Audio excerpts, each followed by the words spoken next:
बड़ी न्यूज़ उज्जैन से। उज्जैन केंद्रीय जेल में सेवा धर्म मिशन संस्था से प्रवचन देने आचार्य नित्यानंद जी महाराज बंदियों के बीच पहुंचे। उज्जैन केंद्रीय जेल अधीक्षक उषा राजे द्वारा जब से पदभार ग्रहण किया है उसी दिन से संकल्प लिया था बंदियों के उत्थान के लिए जीवन में कुछ करना चाहिए। लगातार संतों के प्रवचन उज्जैन केंद्रीय जेल में समय समय पर बंदियों के नैतिक उत्थान पर नैतिक आचरण के लिए कराए जा रहे हैं। केंद्रीय जेल उज्जैन सेवा धर्म मिशन संस्था से पहुंचे आचार्य नित्यानंद जी महाराज द्वारा बंदियों को बताया परमात्मा समुद्र के समान है जो 84 लाख योनि के बाद मनुष्य जीवन मिलता है। इस जीवन को सफल बनाने के लिए कीर्तन भक्ति आदि आवश्यक है। यंत्र शक्ति को जगाने के लिए केवल एक मंत्र है। इसके साथ ही बंदियों को अपने प्रवचन में लोहा और सोने का उदाहरण देकर बताया। जेल में बंद बंदियों के लिए लोहे की जंजीर बनाई जाती है और राजा यदि गलत करता है तो उस दौरान उसको जेल में रखते हैं। इसके लिए सोने की जंजीर बनाई जाती है मगर वह व्यर्थ है। इसी कारण कभी कभी अपराध नहीं करेंगे।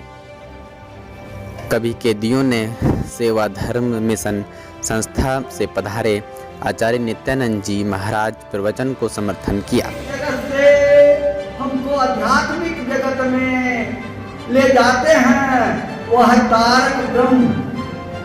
तारक ब्रह्म is a new concept of Brahma which link between maintenance निर्गुण ब्रह्म एंड सगुण ब्रह्म।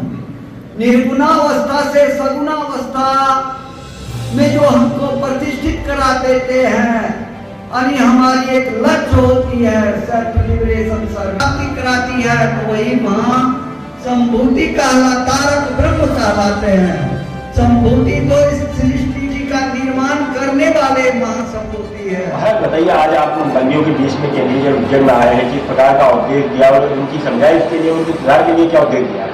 बंदी का अर्थ होता है बंधन। तो हम लोग सब जो हैं बंधन दो तरह के होते हैं।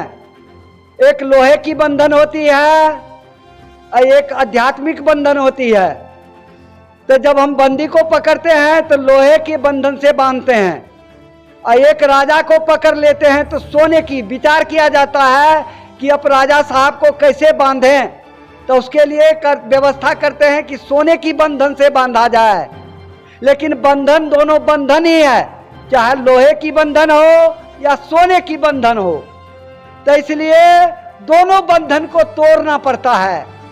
अगर ये बंधन रहा चाहे लोहे की या सोने की तो हम मुक्त नहीं हो सकते हैं। और मनुष्य का लक्ष्य होता है मुक्ति की प्राप्ति, मोक्ष की प्राप्ति, self liberation serving suffering to humanity, आत्मोक्षार्थम जगत हिताय च, अपने आत्मा का मोक्ष और जगत का कल्याण। हम लोग चाहे घर में हो, परिवार में हो, समाज में हो, चाहे हम जेल में हो, हम सब बंदी होते हैं। और ये बहुमूल्य मानव जीवन को जिस जीवन का कोई कीमत नहीं चुका सकता है, 84 लाख जन्मों के बाद हम मनुष्य का शरीर पाए हैं। इस शरीर को सफल करने के लिए हृदय रूपी सागर में भक्ति रूपी लहर को जगाने के लिए योगा के माध्यम से अपने आप को, मन को, जो थोड़े मन को, छोटे मन को परमात्मा के मन में मिला के एकाकार कर देना।